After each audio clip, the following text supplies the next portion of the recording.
What's up, everybody? Welcome to Gaming Without Parole. My name is Brian Paul. Sitting across from me, the ever-illustrious Mike Zeller. Yep. You know what? That was enough. Let's just end it there. Let's just end it. It's going to be one of those weeks. We've realized the attention span of people is about that long, so we might as well just cut it off while we still have your attention. Yeah, I mean, that's why Vine got so big. It's not because, you can do anything interesting with it. It's right. Because they're just like, oh, it's a video. Oh, there's another video. Oh, there's another video. It's That's pretty much it. It's like 6 seconds, right? Yeah, something like that. Yeah, everyone is like my brother's dog. Can't focus on one thing for more than a few seconds. It's just, there's a ball over there. Oh, there's some lint. Oh. Yep. Yeah. We're blaming you, not us, for the lack of viewers. Jerks, not Seriously. Watching our video. Mike, what are we trying so hard? For anybody who's actually watching the video still, after we've just kind of quickly derailed, jumped the tracks. Anybody who's still watching, we love you. Yeah, you're great. Thanks. Did you ever know that you're my hero? All right, let's just fucking keep going. That's gonna make it. This is the week that's gonna get big. You just got hit with a copyright infringement I know. notice. No. I was only a couple seconds. We're fine. Wait a minute. Didn't you just tell me it didn't matter? But I didn't use the heart of the song. Oh. I didn't finish the chorus. Isn't that the only part people know? Did you ever know that you're my hero? I guess. What? But it's Wind Beneath My Wings. That's the title. So as long as you don't sing the title, we're yeah. okay. Mike, what the fuck do we do here on Gaming Without Parole? I don't know. Embarrass ourselves. Well, we were just talking about embarrassing yourself as the way to get views. So I'm hoping that it's. We're gonna see how much embarrassment we can perform. We can perform embarrassment. Yeah. Well, it's gonna be another week where I can't talk. Yeah. No, that's fine. I got you. I'll just launch into another song. Substantive. So yeah. We talk about video games here. We do. And cats. And wasting time. You know. Do you talk about video games with anybody else other than during this podcast? I do. You do? Yes. I don't really. People have learned that I don't have much else to talk about.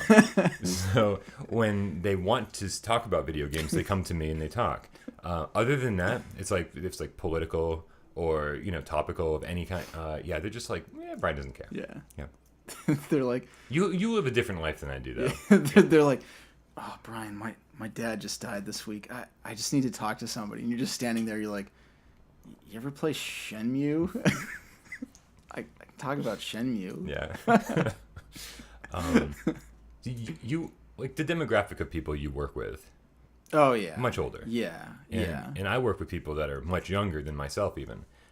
So I think that says a lot. Yeah, and I guess that's not totally true. I do occasionally, I do have one or two coworkers who are like my age or younger that I'll occasionally talk about like Smash Brothers or Dungeons and Dragons with, but like it's pretty rare. And I have one or two friends that like we'll talk about games or we'll play games online together, but by and large, very minimal discussions of games. So that's why you've actually agreed to do this podcast. Pretty much. This is like a therapy session. This is just venting. Oftentimes it is. Yeah.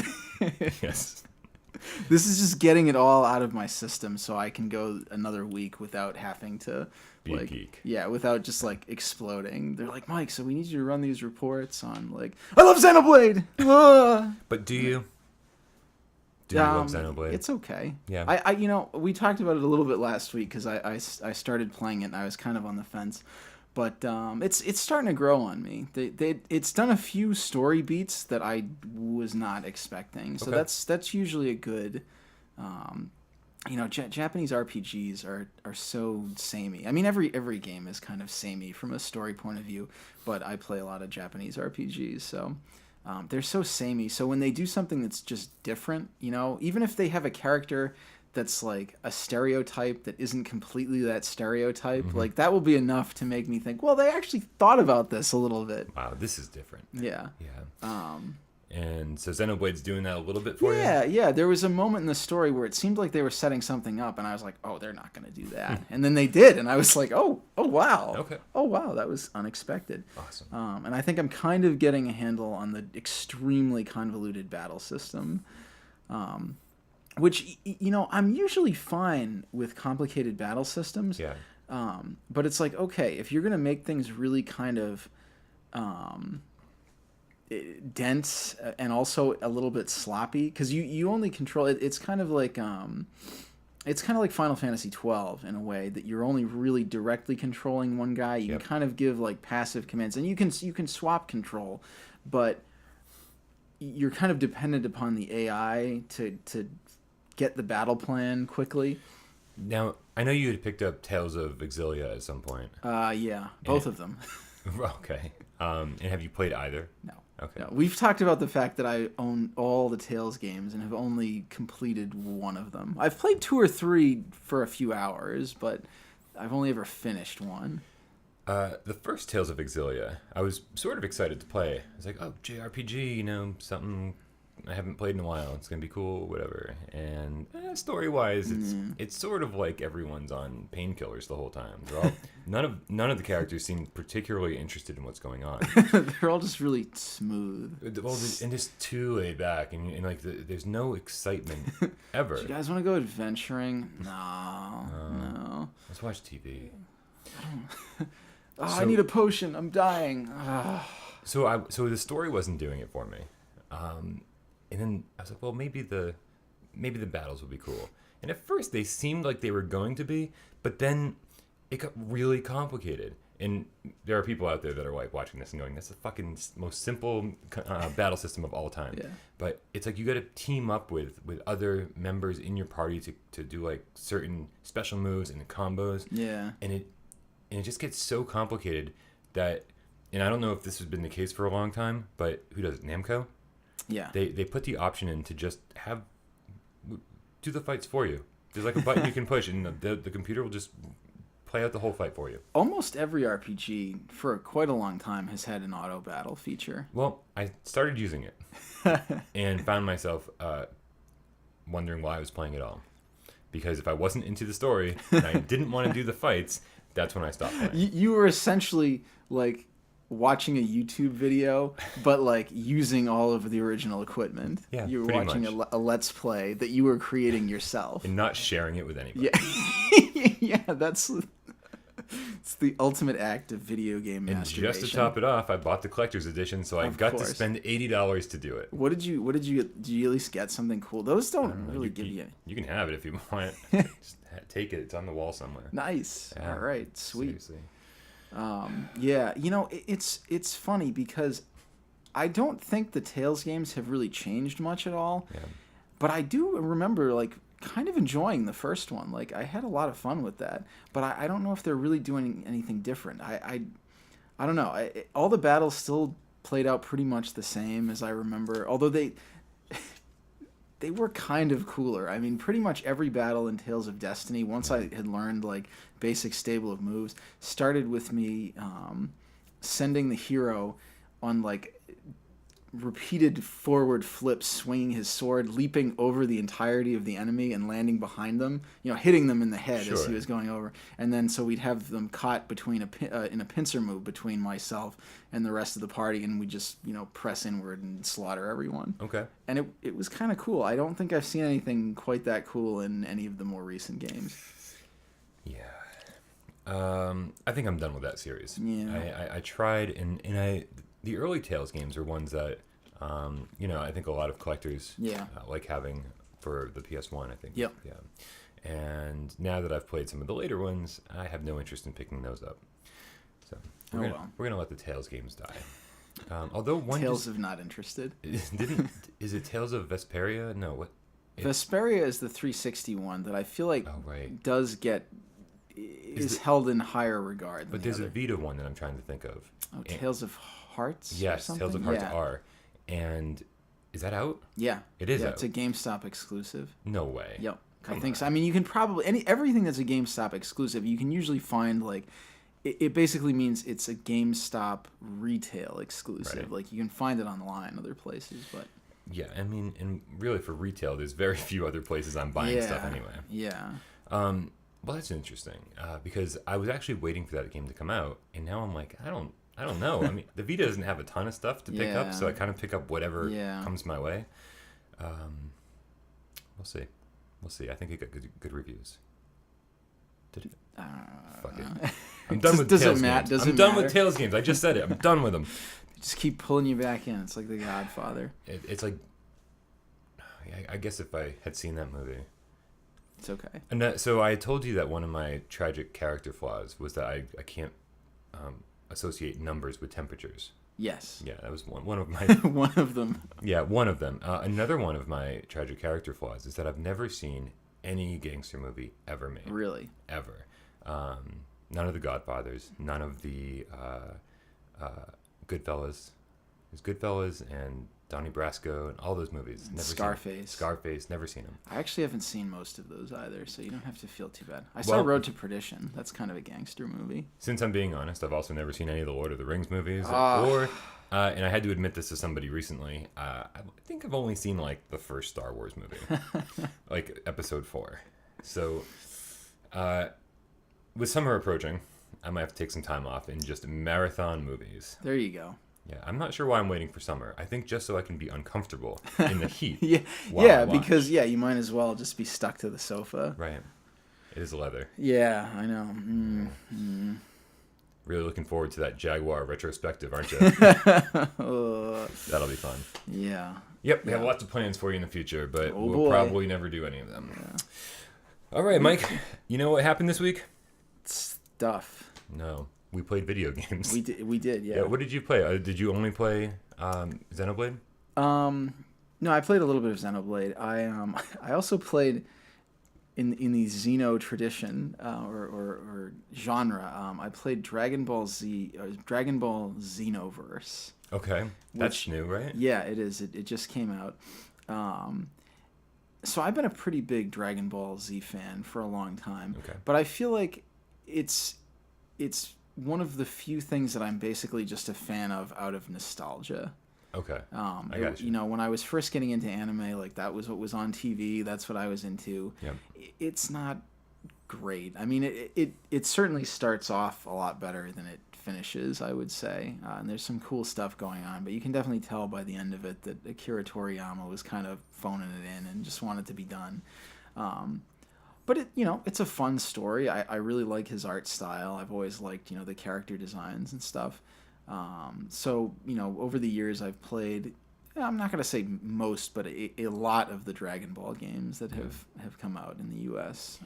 Now, Mike, I feel like I judge certain anime the way I judge certain games like Call of Duty. Yeah. I just assume that it's one thing. Yeah. And then a decade goes by and I still assume it's that thing. Dragon Ball is one of those animes that I judge because I assume, maybe incorrectly, that, and I lump a bunch of things into this, like Bleach, and that they're all like 90% of it is just fighting. Yeah. Is that really the case? Yep. That's a fair assessment of it. Certainly later on. I mean, the earlier Dragon Ball stuff, it originally started out when it was, first created as kind of a take on Journey West, one of the ancient, Chinese novels, the kind of oldest stories. And it was kind of a like lighthearted adventure story with a bit of like scatological / sexual humor to it, which is kind of like everything that Akira Toriyama has ever done. He has a real thing for like poop jokes and people accidentally exposing themselves. Okay. So he develops things for like 12-year-olds. Yeah, exactly. Okay. Yep. And then it started to get really famous the more fighting that he put into it, and so give the people what they want. Basically, okay. Yeah. I mean, his editors were like, "You should put in some more fighting." And he's like, "I don't know," and they're like, "No. Listen to me. You should put in some more fighting." Awesome. And the running joke is always like it's kind of like the Arthur Conan Doyle thing, how he actually hated Sherlock Holmes and kept trying to kill him off, but like couldn't find success anywhere else, so like he kept having to bring him back. I do kind of get the impression that by about halfway through, Akira Toriyama was just like, fuck Dragon Ball. But like, it kept paying the bills and it was so famous, and there was probably a part of him that was like, this is it. Like, this is my thing. Anything else I do is going to, always be compared to this. So he tried to end it any number of times, but his editors were like, no, keep going. And so that's why, like, he's like, all right, fine, and kept kind of adding in some more elements. Because about halfway through the story, there's a pretty good point to end it. Like, you can feel like if it ended here, like, that would be pretty solid. They've kind of wrapped up everything. Gotcha. And even like the next storyline, you're like, okay, that was a little extraneous, but like they cleared up a few more things. But the very last storyline, you kind of get the impression that he was like, oh, you want me to keep going then? Fine, I'm doing this. And it's just like totally ridiculous. Just the most absurd things you could possibly And have. everyone loved it. Yeah, and he's just like, I'm done. That's it. I'm Yeah. done. So yeah, but by pretty early on, there's like not really any like character development anymore. It's, you know, just kind of people wailing on each other with increasingly ridiculous moves, all named after foods. Yeah, that's really? his thing too. Yeah, everybody's named after foods. Okay. Yep. Yeah. And that's not just Dragon Ball. If you read his other stuff, it's like everybody. Because I've been trying to think of, I need to branch out and see more anime. I'm super picky about my anime. Yeah. Like I don't want anything with like excessive amounts of fighting. I'm not a huge fan of you know, like the ones that are almost exclusively made so that you can, like, you know, see panty shots of, like, you know, young girls. That's pretty much all of your anime. It's I mean, fighting there's and some. harem wish fulfillment. Well, and actually, I mean, there are exceptions to my rule, like High School of the Dead. I just got into, and it's fun. You know, it's not a deep story, but it's everything I don't like about anime, Yeah. and I like it. So there are exceptions. But recently, I mean, having come off of Death Note a few years back and Evangelion way years back, those are like. Those are like the heart and soul of anime for me. I'm like, these are the ones I like. So I was like, it's because you're a 14-year-old girl, and those are basically like one of these days, depressed 14-year-old is like what their target demo is. One of these days, I'm just gonna sing you the iCarly theme song. Well, you can't. We've already established that we have musical interludes at this show. It's coming. It's coming one day. Keep watching. So recent. One of the more recent ones I watched was Eden of the East. Okay, I haven't seen that one. I think that's what it was. Eden of the East. That was phenomenal. And then I just started watching Steins Gate and Serial Experiment Lane. Okay. The problem with the Steins Gate and Serial Experiment Lane is that it's like they try to make the whole thing seem like you're on acid. Like they're like, this is trippy, and then this is like really confusing, and then this is it's gonna come together later, but like we're gonna go forward in time, then jump back, and I was like, oh wait a minute, can't handle this. I need drugs to figure out what's going on here. There's like a little face that pops up at the bottom of the screen and just goes like, whoa, every once in a while, like that guy in Mortal Kombat when Toasty. when he uppercut That's what I thought you were gonna say. Yeah. So yeah, the barrier to entry on some of these animes is really high. Like you have to really pay attention for long periods of time. So didn't we just start by ripping into our viewers by saying that they don't have enough attention span? Yeah, but I'm doing it. That's the difference. Okay. And I understand. I am not trying to confuse our audience as I think these animes Maybe are. that's what we need to do. We just like intercut things wildly, put in some like stock footage. Hi, like I'm black Mike and Zeller, white. and welcome. And this is the illustrious Brian Paul. Yeah. We'll just confuse the fuck out of everyone. Yeah.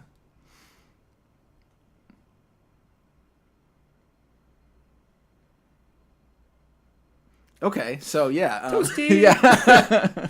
All right. So how is Dragon Ball Xenoverse?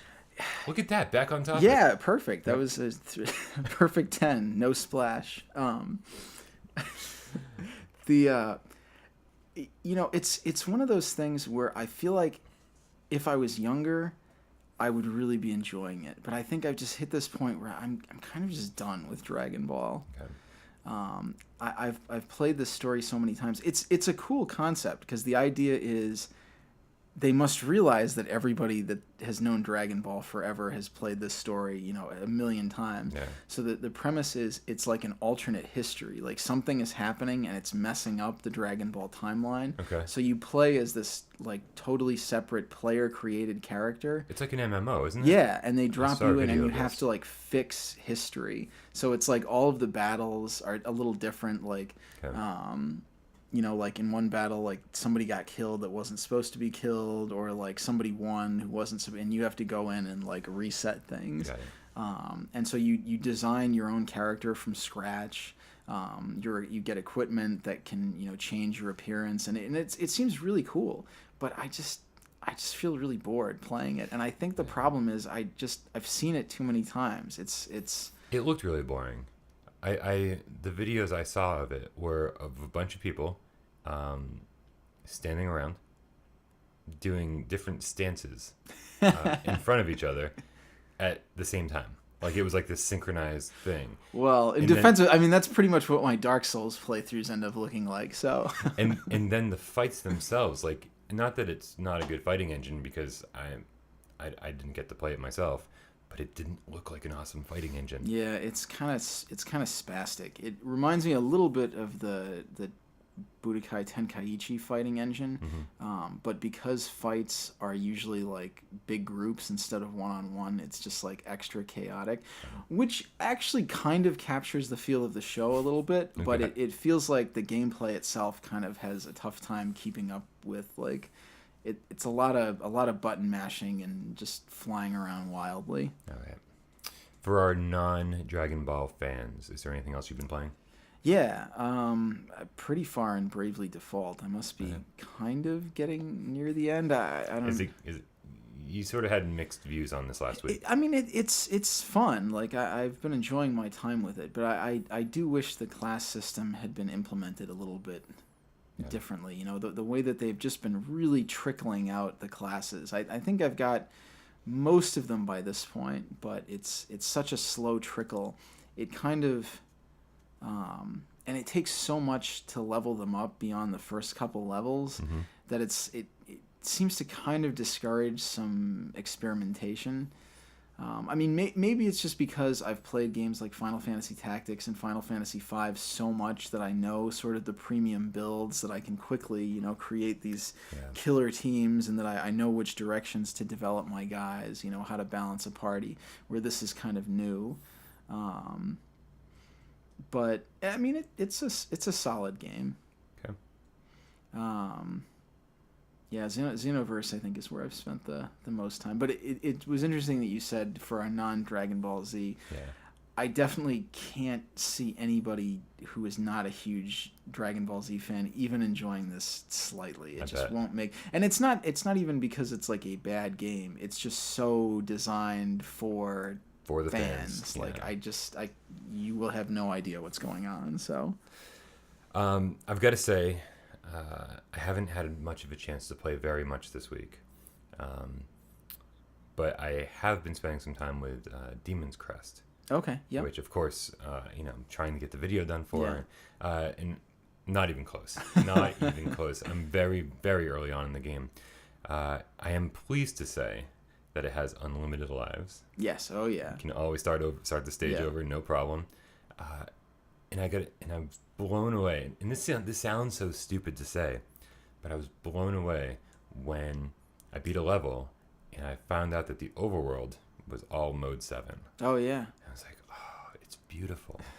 Like, I remember being young and having a Genesis, and my friends had Super Nintendo, and I remember seeing like F-Zero for the first time. yeah, And being like, thinking it was kind of lame, to be honest with you. Like, I was like, oh, that's all it's doing for 3D is like it's presenting, like everything seems so flat. yeah, And then you play and you're like, oh my God, it's like everything's fast and smooth and crazy and awesome. And, and it got really overused sometimes, like Pilot Wings. And it was cool when they did it for, when they used the effect like here and there. There were like the effects in Castlevania 4, yeah, or even like the really cool scaling effect that they used in Mario World for the last level with Bowser. So when effects like that are used minimally, I think it's awesome. But I'll tell you, as soon as I saw that overworld and it was mode 7, I was just transported back to the 16-bit era, and I was like, I don't ever want to touch my PlayStation 4 again. I'm like, there's something so awesome about the way they utilize the technology. And I was like, can I just really fly around and pick where I want to go next? And you can. yeah. This is without even spending as much time with Demon's Crest as I have with the first two games. I can already say this is by far my favorite in the Gargoyles Quest series. It's like 16-bit perfection, and it was an early game, which even better. Yeah, Isn't Gargoyle's Quest? No, that was. I mean, Demon's Crest was pretty late in the Super Nintendo's. Oh, was it? Yeah, yeah. It was.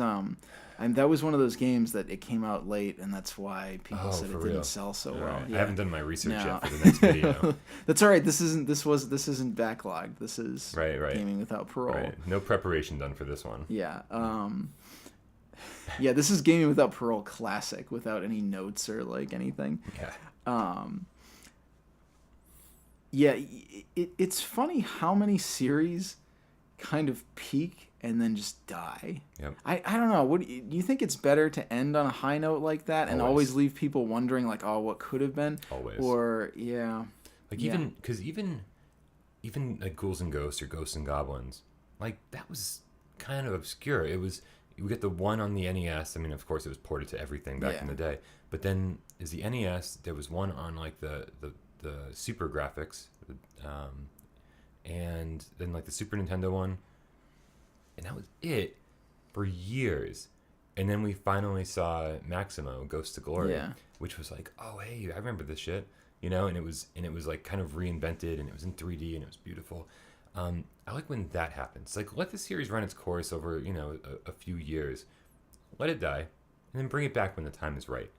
I thought the way they did it with Ghouls and Ghosts was perfect. That's cool. Yeah, and they eventually had the PSP version too, the Ultimate Ghosts and Goblins or Ultimate Ghouls and Ghosts. I'm gonna say, for some reason I'm thinking Ghosts and Goblins, even though. Yeah, why? Do you know why the name was changed back and forth like that? I don't know. It's one of the mysteries of the ages. I guess I could have looked it up. Yeah. Everything's a mystery until you use Google. Yeah. Yep. And then it's just depressing and kind of gross. Yeah. Yep. So yeah, unfortunately I haven't had a chance to really play much else this week other than that, and I've got so much to play, of course. But it's I'm very excited to spend more time with it. It's so great. Yeah, it's pretty good. Yeah. It's pretty good. Yeah, and then after that,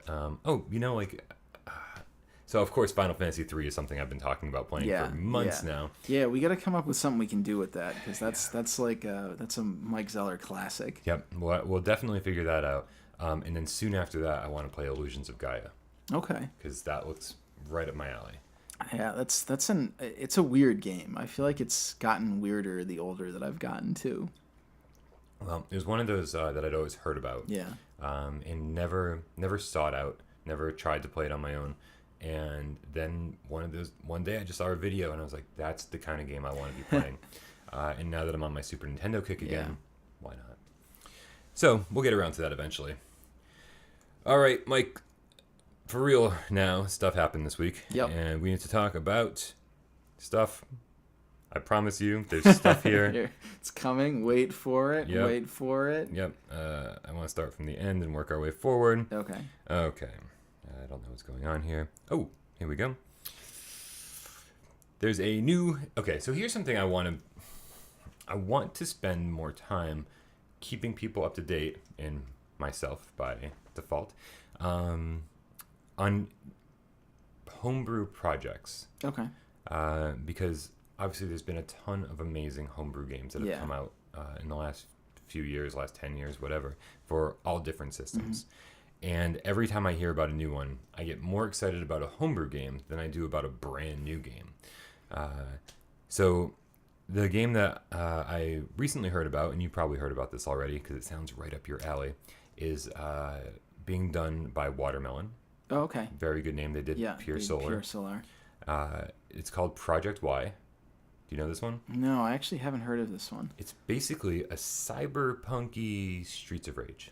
Really? Yeah, and it's going to be for the Genesis. Nice. Yep. Looks awesome. So since this is kind of the first time we're making a news story about homebrew games, what's your feeling on homebrew games? I mean, they can vary a lot in quality. Sure can. So it's hard to have one unified opinion about homebrew games. Sure. In general, though, at least the ones that I've come across that seem to have had any kind of staying power are usually really impressive projects, and it usually end up feeling like you buy Pure Solar. I mean that's as far as I'm concerned, that's at least as solid as any commercially released game. I bought a number of Dreamcast homebrews, and kind of the same thing. They're shoot 'em ups that play at least as well as the type of thing that you'd find in the arcades. A classic Cave or a Compile game. So, but then there is the occasional garbage thing where it's like clearly somebody just wanted to have their own game, and Kickstarter exists, so they got somebody to give them money, but with the appropriate pedigree, I'm a pretty big fan of homebrew. I had actually been thinking, since you've been talking a lot about Flashback and repros, I'd been thinking like, God, it's been a while since I've kind of poked around to see if there were any good homebrews coming out for any of the places that I buy from. Yep. Yeah. I think my favorite thing about homebrews, and I'm not even sure if this would be considered a homebrew, is when places like, I hope I get this right. I know Good Deal Games sells them, but I'm not sure who the manufacturer is or who the developer is. When a small developer, buys the rights to a game that was in development years ago. Oh yeah. And they got canceled for whatever reason. Yeah. They buy the rights to it. They get all of the, like a super fighter team. Like a super fighter team. Yep, not who I was thinking of, but right. Yes, because Super Fighter Team did the game we both got. Nightmare Busters. Yeah, which is a lot of fun, but yeah, like balls hard though. Balls hard. But it's like Contra with the guy from Lucky Charms. Yes, that is exactly. And it's pretty much exactly that. Yeah, and it's balls hard. Yeah. So there's plenty of great games. And again, I can't think of the ones. It's the Sega CD ones are the ones that get me. It's like Battle Frenzy, Citizen X, and these are just games that really only needed the programming needed to they needed to tie up some loose ends programming wise, and then they ship it out. It's a game you can play through from start to finish and beat. Might have issues, but that's not the point. Yeah. The point is these are games that were previewed in EGM and GamePro, and you're like, oh, I can't wait to play that game. Yeah. And it just disappeared, and now we get to play them again. So those are definitely some of my favorites.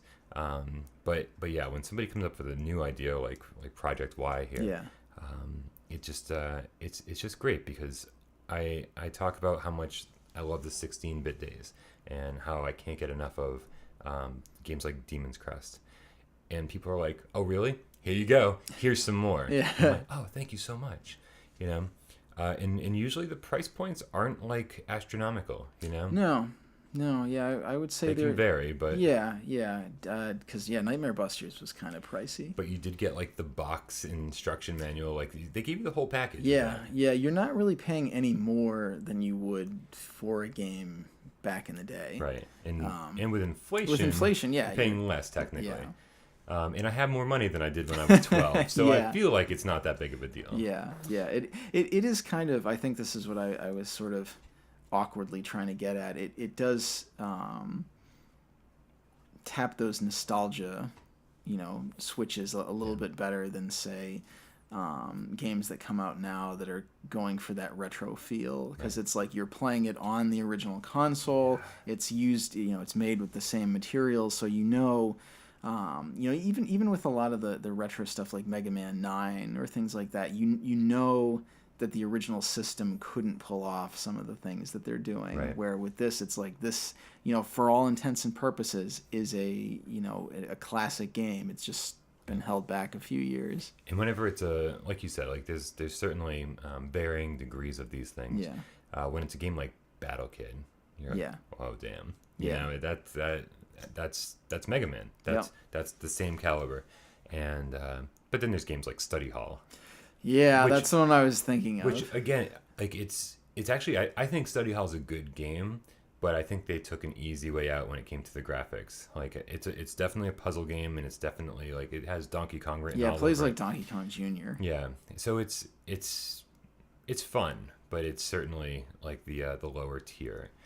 But the price difference. There's a price difference there too. You pick that up for $30. You pick up Nightmare Busters for $80. Whatever that was. I think it was like 70, something like that. Yeah. Next up, So there's a freelance artist, and this one has your name written all over it. I hope not. I didn't sign anything. Freelance artist illustrator Dave Raposa. He claims his work was used without permission. Okay. Okay. We have been talking a lot about copyright lately. We have. So this has our name written all over it. So the Swedish Blu-ray release of the 1987 flick Masters of the Universe. Apparently, he created fan art, and they just used it on the front cover of the Blu-ray. Now, it's actually amazing work. He's a really talented artist, and what he was upset about wasn't that they weren't paying him. He was upset that they never asked him. Yeah. He basically said in a tweet. He said in a tweet. Yeah. A twittering. He said, you were gonna say a twat, weren't you? Just keep going. Keep moving. He said in a tweet that if they had simply just said, "Hey, we want to use this for the cover of our thing," He-Man belongs to us and not to you. Can we use it? He would have been like, "Absolutely." That's awesome. But instead, they said, "Nope." Yoink. Yoink. Yeah. Exactly. So that's that. Yeah, that's kind of fascinating. Because, yeah, I mean, if you're making not only He-Man fan art, but He-Man the movie fan art, right. Like, this would be like a fucking dream come true. They want to use my art to promote this. Like, yeah, just take it, man. Can I give you some money? Like, right. But the lack of acknowledgement would be kind of frustrating. I feel like I would want my name attached to that, sadly.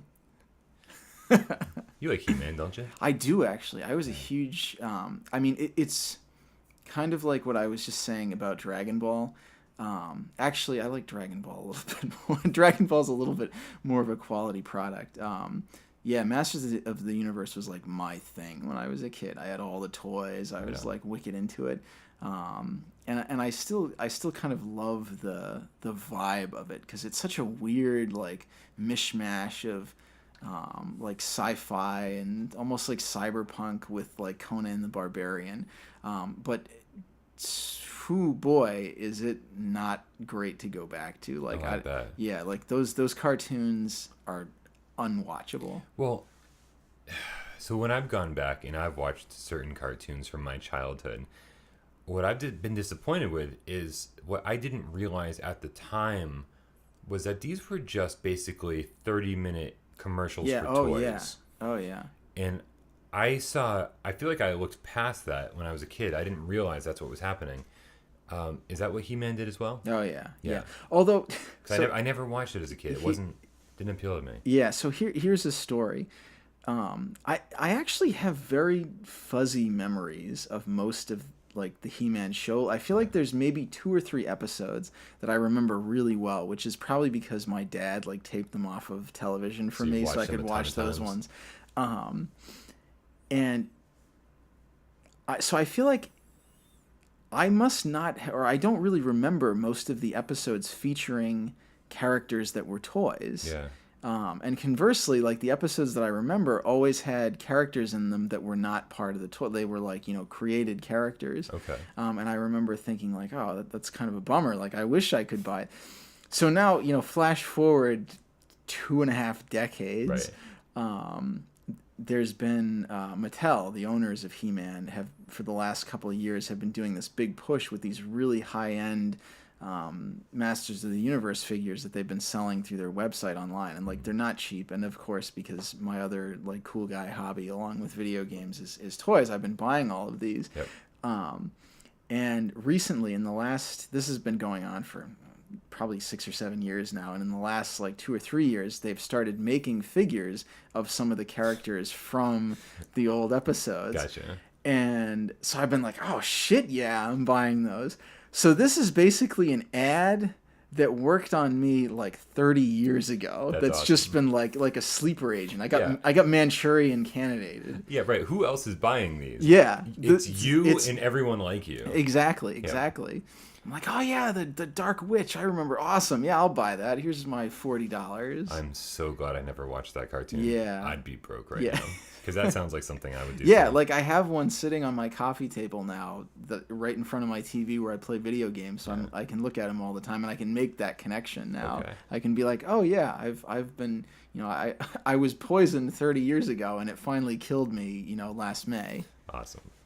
Very cool. Yeah, yeah, very very cool. Ladies, Nothing we do here is cool. No, but no. But this is the only place I ever talk about these things. Right. Everyone, it's my secret shame. Nobody at work knows about this. no one at work knows you do a weekly podcast that you air to the world. They might. I may have mentioned it in passing, but again, since they're not interested in any of this stuff, nobody's gonna go watch it. I have a feeling that the 6 people who watched last week's episode were all nuns. Yeah. There's that nice boy that fixed my computer for me. Yikes. Yeah. There's a bit of cognitive dissonance there. He uses some strong language. Yeah. He's got a very colorful vocabulary. I'm going to pray for him. Yeah. I often wonder, because even in the context where I'm not cursing all the time, I feel like my sense of humor skews very dark. So I would imagine most people that know me suspect. Yeah.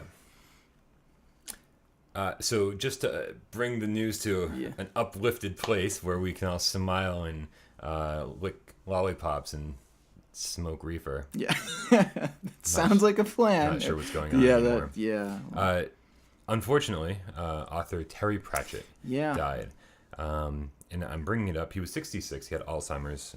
Which is actually pretty young. Yeah. That's early onset Alzheimer's too, I would. Yeah. I think my grandmother made it to like 90. Yeah. Something like that. No, maybe 80. But I mean, she had Alzheimer's for a really long time. 66, that's really young. Yeah. But he was, he wrote a ton of stuff. Oh, yeah. But for our purposes, he wrote Discworld. Yep. Which was pretty funny. Yeah, it's one of those things that I'm sure people in the fantasy literature enthusiast, club would look down on me that I haven't really read any of his stuff. But it seems like it would be right up my alley. I have played bits and pieces of the Discworld PC games, which are held in very high regard and tie into the, all the novels. Yeah, Terry Pratchett was a pretty cool guy. He owned a sword made out of a meteorite. Okay. Yeah, he bought and I don't think he was one of these people like what's that guy's name who writes Game of Thrones? He wrote Game of Thrones. Yeah, no idea. It's like George Martin. George R.R. Martin. Yeah. I suspect George R.R. Martin's life plays out as one would imagine the life of the author of Game of Thrones would be. I bet George R.R. Martin kind of lives the life. I would imagine Terry Pratchett was a pretty normal guy that just happened to write fantasy novels. Okay. And so the fact that he has a sword made out of a meteorite is kind of cool. He worked with Neil Gaiman. Yeah. Am I pronouncing that right? Or is it Gaiman? I think it's Gaiman. I think I've always heard it as Gaiman. Okay. He'll let us know. There are pictures. There are pictures of them together. I was like, oh, seems like a pretty cool dude to hang out with. Yeah. I've played bits and pieces as well of the Discworld games. I have them both for PlayStation 1, and just like all my other games, they don't get played a lot. He seems like something, an author that I would like to read as well, because he seems right up there with, as much as I don't like comedy movies, as long as those don't do it for me at all. What does it for me is like Douglas Adams. Yeah. Like that's my kind of comedy. Hitchhiker's Guide to the Galaxy is phenomenal, and Terry Pratchett I think is like kind of like right there with him. It's like, immersive, realistic, hilarious. Yeah. Not realistic, but you know what I'm saying. Yeah. Takes the world that he's created seriously. Yeah. But then spirals out of control.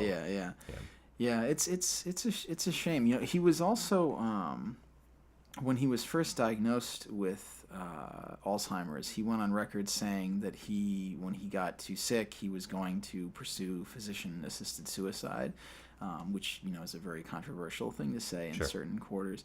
But as far as I've seen in any of the press releases, that's not what happened. He just died apparently. Yeah. Okay. I was gonna go further down the Alzheimer's rabbit hole, but I don't think that's Yeah, probably not what we need not to be talking really. I mean, there's a lot to say, but about. we can take that one off the air. What we can say instead is the Nintendo 3DS in all of its forms was the highest selling console / portable / anything last month. Not surprising. Not surprising. We have the new 3DS out there. We have the old 3DSs out there with, I think, a bit of a price drop. Yeah. And so it outsold everything. Xbox, PlayStation, doesn't matter. On the same topic, the Xbox having dropped its price, or reverting to the $350 price point, they saw an 84% increase of sales month over month, February 2015, blah, blah, blah. Again, they're not giving us numbers. Yeah. PlayStation 4 was the top selling home console last month, but it's awesome to see that Xbox isn't falling behind. They're keeping up pace to a certain degree, even if we don't know the exact numbers. Yeah. And Nintendo, it's awesome to see all three major companies have, even if the Wii U's not doing awesome, Nintendo's right there with their 3DS. And I mean, they've always done great with their portable gaming. Yeah, it's when you see stories like this, it always makes me kind of shake my head at the people that are always on that doom and gloom with like Console Nintendo gaming's should just dead. get out of the hardware market. Yeah. Like Nintendo, what are they doing? They should just make games. Nobody buys Nintendo's. Like Nintendo knows what they're doing. Yeah. I'm not going to say that they never make business missteps, Sure. but like they've always got. I mean, their portable systems have always been extremely, extremely solid sellers. I mean, the Game Boy sold well for like 15 years, or it was ridiculous. Right? Yeah. Right, and like it was pretty inferior when it came out. Oh yeah. So Yeah, I mean they have business plans, that work. yeah, and there's definitely been missteps. I mean, obviously, starting with the N64, GameCube, and then the Wii U, definitely not as popular as they could have been. But for the portable market, they're killing it. This is a very different scenario from Sega, you know. Oh, absolutely. And what's almost mind-boggling about the success of all Nintendo handhelds is it's not like they haven't had amazing competition over the years. Yeah. The Lynx wasn't awesome, but it was like 16-bit and full color and scaling and rotation and blah, blah, blah. And I had one and it was kind of crappy. But but then there was the Game Gear at a similar price point with full color graphics. And then, I mean, obviously the PSP was a pretty awesome pretty system. solid system. And then and I think the Vita is probably my favorite handheld system ever made. But Nintendo's just killing it. Yeah. So whatever they're doing in that department, they're doing it right. Yeah. So good for them. Yeah. Yeah. And also good just to see that, the doom and gloomers also have been claiming for years that console gaming is dead. And it is absolutely not. Like we are millions upon millions of units ahead on current gen consoles at this point in the life cycle than we were last life cycle. Like it's just unbelievable how many more Xbox Ones and more PS4s have been sold than 360s and PS3s from this time. It's like on an upswing. Yeah. It's a really big upswing. That's pretty exciting. Yeah. Oh yeah. I mean, it's transforming as a beast. It's not, console gaming isn't the same thing that it was. Sure. Back in the 16-bit generation, and while I think you and I both miss certain aspects of that. I mean, it's becoming something else and something that's interesting. So we just kind of see where that goes. Yeah. It's because Interesting. well, I mean, I guess it would be awesome to have this little piece of plastic with no moving parts that plays cartridges for the rest of our lives. I think that would be actually kind of cool. Yeah. But it's, I guess if you're going to keep up with PCs and try to give people the high fidelity graphics that they're looking for, I mean, I guess they need to be what they are. Yeah, I mean, ultimately, trying to stand in the way of progress is sort of a fool's game. I mean, I don't. It's always fatal to become that old man that's like, back in my day, there was blah, blah, blah. Like that. Yeah. Well, it's not back in your day anymore. But I am that guy. You are that guy. Yeah. I've been that guy since I was 15. Yeah, I kind of have. I don't like these VGA graphics. Everything was better in EGA. Yeah. Why do we need graphics at all? Zork was just fine. Speaking of Hitchhiker's Guide to the Galaxy. Yeah. Man, I got run over by that bulldozer. Did you ever play the text adventure? I didn't play the text adventure. The first thing that happens is you're Arthur Dent and you're standing outside your house and there's a bulldozer coming at you and you're like, what do you do? It's like, I don't know. Because everything I did, I got run over by the bulldozer and my house got demolished and that was the end of the game. I was like, are you kidding me? Hundreds of times before I figured out the very first step to take in that game. That's a little bit more merciless than Zork. I mean, there's some dumb shit that you can do to get killed early on in Zork, but it's a while before there's anything actually dangerous. Yeah, it's a tough one. I haven't played in forever. Everybody loves unforgiving text adventure games. Who doesn't? This week on Grumpy Old Men, the podcast. Oh, that would have been a better name. One more news story this week, I believe. Finally. Seriously. Yeah. Hate news. I like olds. Oh. Yeah, I'm sorry. It's all right. It's early. I just woke up. I know. It's 2:30. Fuck. Is it 2:30? It is 2:30. Yeah. I better go to the dentist. Yeah. Oh. This is really sad. Yeah. This is like if you want to flashback to what these used to look like before we started the video component. Everybody, this is pretty much how it played out. Someday. Yes, we were less attractive though. Yeah, we've aged gracefully in the last year, like a fine wine in a prison toilet. Nice, wow. So Ni no Kuni developer, level 5. Level 5. They confirmed that they've got a new Fantasy Life coming, which you don't care about. I do kind of want to play Fantasy Life. I'm waiting for it to get a little cheaper though. Yeah, I'll play it for $20. Yeah. And not saying anything negative about that game. It's just that I don't have enough time to play that game, and I know that when I play it, I'm only going to play about 5 hours of it. That's worth $20 to me. Yeah. Well, I'll probably play the whole thing. I really like the idea of an RPG where some of the classes are like baker and shopkeeper. Like that's pretty dope. Yeah, that is pretty awesome. I've got a friend playing it, or probably having beat it already, who absolutely loved it. They've also got a new Professor Layton game coming, not surprising. But the part about this news, other than the angry mob in my hallway. Last week we couldn't really hear any on the video recording. We couldn't hear your shrieking neighbors. So. Oh, you weren't watching as loud as I was. Oh. So we make up for 2 of the 6 views. That's good to know. I could actually call out the other 4 viewers by name to thank them for watching. I know who all of you are. Yay. Thank you. I'm not going to sing the song again. Okay. The part about this news that is intriguing to me is that Level 5 has a major new project that will be revealed. They're going to upgrade to Level 6. It'll be revealed on April 7th in Tokyo. Now, if the major news isn't Fantasy Life or Professor Layton, then it kind of boils down to 3 different titles that it could be. A second Ni no Kuni game, which would be amazing.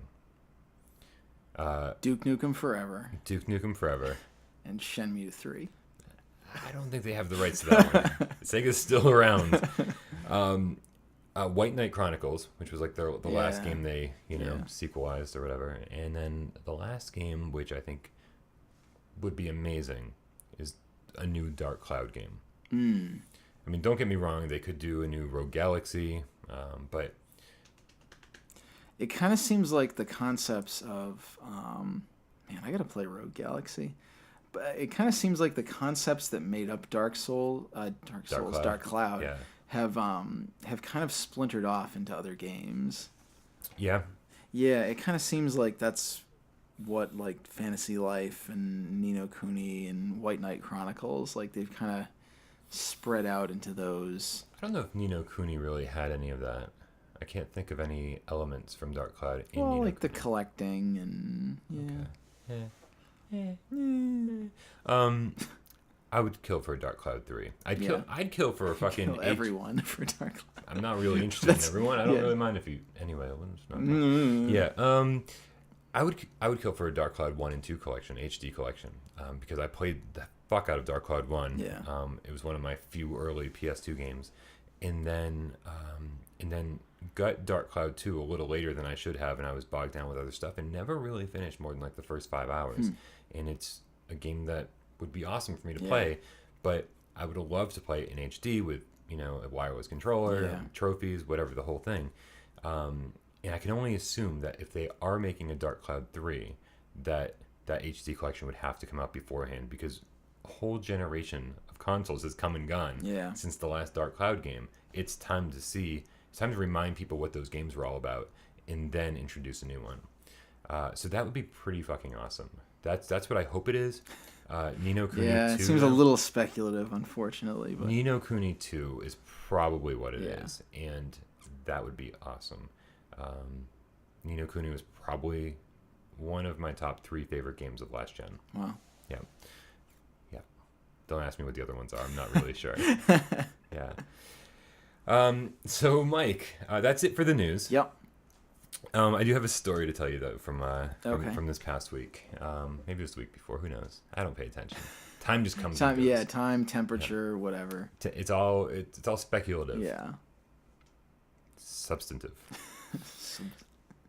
You said it right that time, actually. I'm getting it right. Yeah. Yeah. I've been practicing. Yeah. Don't say I'm not prepared for this podcast. I walk around work just going substantive. So, you and I talk sporadically about finding alternative places to purchase video games. Salvation Army, any just consignment or pawn store that just doesn't look up values of things. Just random places. Yard sales are a good one.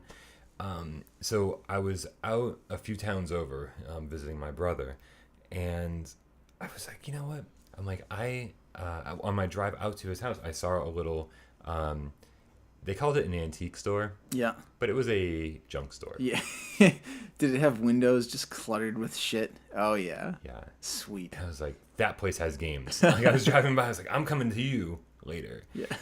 And I actually, so eventually I got back there later that night, and I was like, I felt like something was wrong before I even got there. There was no parking out front, so I had to park behind it, and there was obviously apartments above the building. So the back parking lot seemed like it was for tenants. So I was like, I'm just going to run in and run out. I'm going to park here real quick and come back really quickly. So there's tons of snow here in New England still. Yeah. So sidewalks are it's been a little better lately, but still. Yeah, 2 weeks ago, whatever it was. Yeah. Sidewalks were almost non-existent. So if there was somebody on the sidewalk, good luck getting around them. And of course, there are people on the sidewalk, and they're standing outside smoking cigarettes. And I'm like, oh, okay. I'm like, so I'm trying to be super hey guys, pardon me, really nice, and I didn't realize I almost walked into the wrong store, because since the sidewalk was so small and I'm walking around these dudes, I didn't see the sign above, and I realized that these are the guys from the tattoo parlor right next door. And I mean, they were very stereotypical tattoo parlor guys. I know tons of people who work in tattoo parlors. They still call them that? Parlors? That doesn't sound right. Yeah. It sounds like an old-fashioned term. Body art gallery. Fantastic. Yeah. So I know a ton of people that work in these places. I know tattoo artists, and they're all very cool people, and they're not like the big gruff people that you see on The Simpsons. Yeah. I just remember that one where Bart gets the mom tattoo. Yeah. Hey kid, you 18? Yes, sir. Get in the chair. But these guys are gruff, and I'm like, oh, excuse me, guys. I'm stepping in snow, probably dog shit. Who knows? I'm trying to get around them, and I'm like, wow, this is a bad start to my little venture. So then I get into the right store, And I open the door, and I don't even know where to go. It's like you can go left or right, but the right looks really complicated. And It's like that scene from Gremlins where he buys the Mogwai. Oh, yeah. There's just the shop just full of like smoke and dust. Yeah, except instead of wise old Chinese men, they were people who sounded like, based on the conversation I was overhearing, had just escaped from prison. There were two guys, again, just like the sidewalk situation, standing in a very small path for me to get into the store. And I'm like, oh, pardon me, guys, excuse me, but unlike the tattoo guys, these guys didn't even hear me. And they're paying no attention to me, so I'm literally stepping between them and doing the whole pardon, and they're just not even moving. And having not acknowledged my existence, I'm wondering, maybe these guys don't work here. They're standing there smoking cigarettes incessantly. The entire time I'm there, I bet they went through a pack. Wow. And I wasn't there all very long. So the whole place is filled with smoke. Yeah. It's grimy. And so I'm walking around, and and I'm just trying to keep to myself. There's really, I don't think, anyone else there.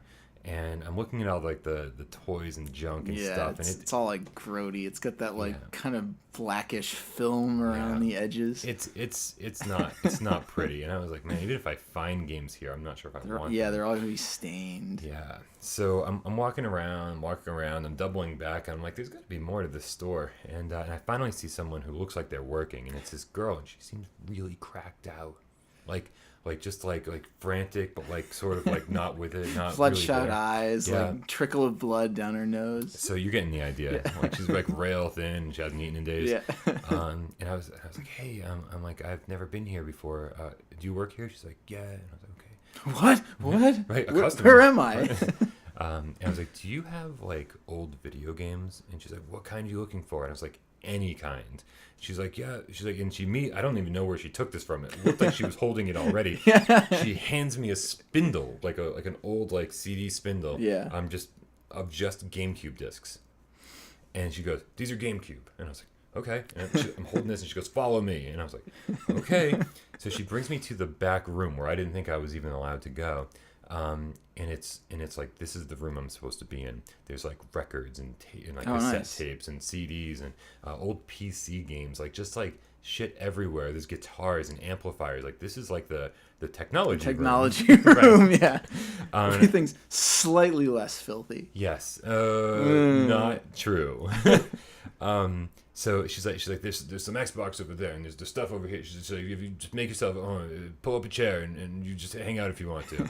And I realized... She's saying this all as she's walking away. Pretty much. Yeah. And I realized that she has told other people this, and they have pulled up chairs and never left. There are 3 people in the back room, and one of them is sitting on a chair like this, like a bar stool, with his foot right across the alley, sitting back with a guitar and just playing it.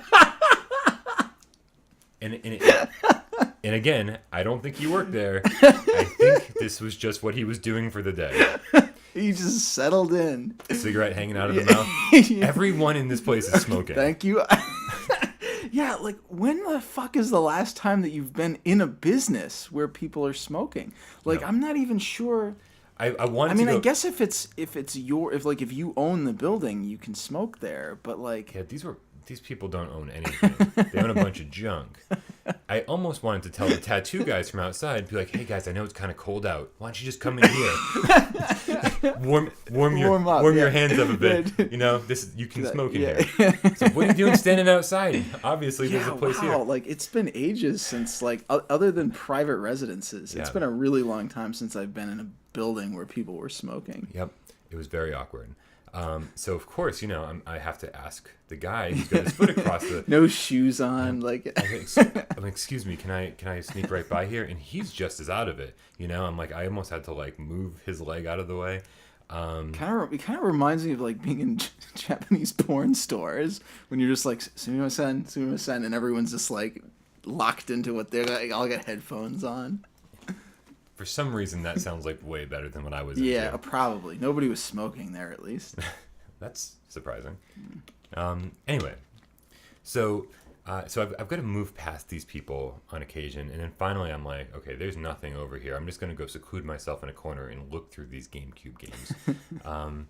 So I find this little spot where I don't think anyone's going to bother me because everyone's just kind of staring at me. Can I ask, was the guy playing the guitar, was he playing like Stairway to Heaven? No. He was, this is great. He was obviously playing an original song. Okay. And sort of singing. I was just going to ask that. Like just quietly under his breath. No, like a little bit more than that. So it's uncomfortable for everyone else. But in just enough where I can realize, just enough so I can tell that it's not a real song. But just loud enough where he wants everyone to hear it. But not loud enough where he's confident. Yeah, he's not confident. That maybe he hasn't written all the words to the song yet. It's just kind of like, my girl. Yeah. He was trying to woo crackhead Jane. He was hoping that if he just kept going, she'd eventually. It wasn't a very good song. But that's surprising. But because I had to move his leg out of the way to get where I was going, I felt like I had to compliment him. And I said to him, "Hey man, that sounds really good. You must have been playing. You must have known. You must have been playing for a long time." And he goes, "As long as I can remember." And I was like, "Excellent. This conversation's over." Done. So, all right. So I find my little spot, right, and I got one guy playing guitar over here, another guy playing guitar over here, and so I take the top off of the spindle, and I'm going through disc by disc, and I'm almost shaking because I'm like, I need to get the fuck out of here as soon as possible. Like, this is very uncomfortable. And at the height of my comfortability, whatever, this big dude walks into the room with like stuff. He's like, he must work there too, but he was like gonna stock something. He walks over and he turns and he looks at me, looks right at me and says, "Who the fuck is this guy?" and I'm trying my best not to look scared. So I go, "Hey, what's up, man? Just looking around." And he goes, "All right," and he walks away. But I was like, now I'm literally shaking. Like there's no keeping my hands. I can't get the discs off the spindle very well, and I'm trying. And I'm like, I need to get the fuck out of here. No game is worth what I'm going through. I'm like, this guy, what the fuck? Who the fuck is this guy? Like, what am I doing here? No game is worth this much. So I do. So of course, every game I'm looking at, like the back of it's just so fucking scuffed to hell, and I'm like, oh man, just to resurface each one of these is gonna be like $3, and it's like this isn't already worth it. But I found the disc for like Smash Brothers Melee. I found the disc for Animal Crossing. I found Mario Party 4 and 5, and I was like, these games go for some money. I'm like, So I grabbed those four, and that was really it. There might have been more worth getting. But not worth sticking around for. Yeah. So I earned those. So I grabbed those. I put the spindle away, and I walk up to the cracked out lady, and I was like, "How much do the GameCube go? How much are you asking for the GameCube games?" And the big dude who was wondering who the fuck this guy is comes over and he goes, "We look them all up individually." Oh. And I was like, "Oh, what?" I'm ready to walk out right now. This is fucking ridiculous. And so she's looking through, and she's like, she's confused. I don't know. She doesn't know what she's doing. Like, she's not with it enough. And I'm like, can you do this whatever you're doing right now? Can you do it faster? and I said, listen, lady. I'm like, these aren't worth that much. They're scratched to hell. I'm like, it's gonna cost me like $3 a piece to fix them. And she goes, yeah, $3 a piece is what I was thinking too. And she's like, so she's like, $11. This sounds like the best. Oh man! I was trying to do math in my head real quick. I was like, that's perfect. And I mean, I gave her the money, and I was like, have a nice day. And I was walking out in the. So what I do need to tell you though is when I first walked in and the two guys were having their conversation that I had to sneak past. When I was walking around looking at the toys, like. I was trying to look pretty inconspicuous, and I was trying to look like I belonged there. Yeah. Which there was no way I was going to pull that off. And these guys were like talking about their experiences in prison, Like, so that I wasn't joking about that. They were in prison. Yeah. Like, oh, where was your stay? Well, what did you do? And this guy was like, oh, I punched a cop in the face one time down and blah blah blah. And I was like, oh my god. And like they were laughing about their indiscretions as if like they were trying to outdo each other. And so again, still not sure if they worked there. I have to now, after hearing this conversation that lasted the entire duration of my store visit, I have to now walk past them again with the new knowledge that they punched a cop in the face and then went to prison for an extended period of time. And on the way back out, I realized that one of these guys has a walker. So he's like, he's been a criminal for a long time. It's a lifestyle for him. So I was like, oh, guys, sneaking past you one more time. Pardon me. Again, no movement. No movement. So I'm just like, I need to get out of here. And I like lift up one of my legs and I trip over the walker and I kick. And I think I kind of kicked it away from the dude who was holding it. And I didn't look back. I just ran out the door and took off. Like, I'm never, ever going back here. You're going to have to give me the name of the store off the air because I'm totally going to go there. And I'm never going to see you again. You might be signing your death wish. You know, I've been in some pretty sketchy stores in my quest for old video games, vintage electronics. I have never had an experience like that. That's one in a million. When that guy walked in and said, who the fuck is this guy? I was like, you don't get customers often, do you? If I'm not sitting down and playing guitar and smoking a cigarette, then I'm not doing it right, in your opinion. It's usually not a sign of a highly successful, lucrative business that when they see a new customer come in, like, whoa, what the fuck? Right. What are you doing here? Who the fuck is this guy? It's like, I'm fucking officially scared. Yep. So that was my experience for the week. It didn't make me want to rush out and check out other alternative game sources. No, what I'm going to do is I'm going to get a friend to come with me, but I'm not going to tell them your story ahead of time. That's awesome. Oh man, I've had some weird experiences before.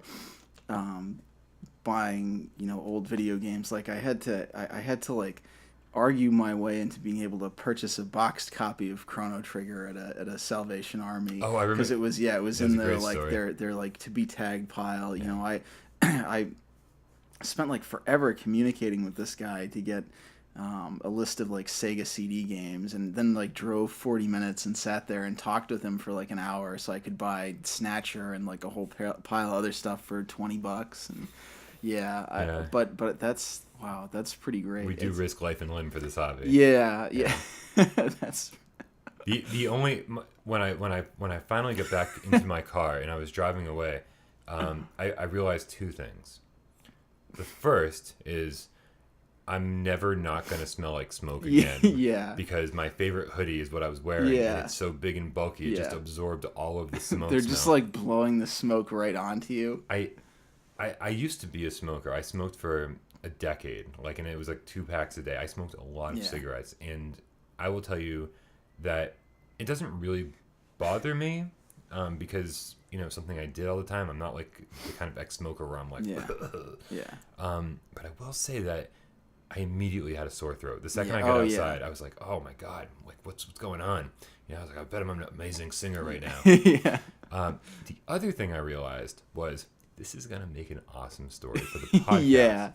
Which makes me want to go out and do more of this, only to have stories to tell. Yeah. Oh yeah. I mean that's kind of the best part. Like even if you had walked out of there completely empty-handed, you're not really walking out empty-handed. Not really. Yeah. And that was the thing, is like when I was looking through the GameCube games, I was like, I need to get the fuck out of here. But I was like, I need to make this worthwhile. Yeah, I mean this is the exact situation where you find the like $1 copy of like Little Samson or something, because nobody else will put up with that kind of shit. They'd have walked in the door and just been like, oh fuck no, and just leave. So that's that. Yeah. Mike, now we did have a topic. They're not. Our listeners aren't going to be able to hear you though, because they're just going to be hearing me laughing for like 20 minutes. Mike, we had a topic for discussion this week. but we're actually running really low on time. We'll save it. We can save it for later. All right. Yeah. I didn't do much research, so I think that's for the best. I was taking notes as we were setting up, so I think we're good. Yeah. This podcast obviously looks a little bit different this week. We're experimenting with different camera angles, different different setups. Yeah. The electrical tape holding the camera up is not the most reliable thing. So I don't know. We're going to experiment. The next couple of weeks will probably be different vantage points, different lighting effects, different whatever. Different hosts. Different hosts. Oh, maybe we'll get some views. Yeah. So anyway, if you have comments about that, if you have comments about anything that you want us to talk about, anything that you hated, anything that you liked in this podcast, we are always listening. So it's easy to always listen when no one talks. Yeah. So let's cut it short, man. That's very like fortune cookie-esque of you. Dime store philosophy. Yeah. So for another week of Gaming Without Parole, I am Brian Paul. I'm Mike Zeller. And we will most likely see you next week. Probably. Thanks for watching.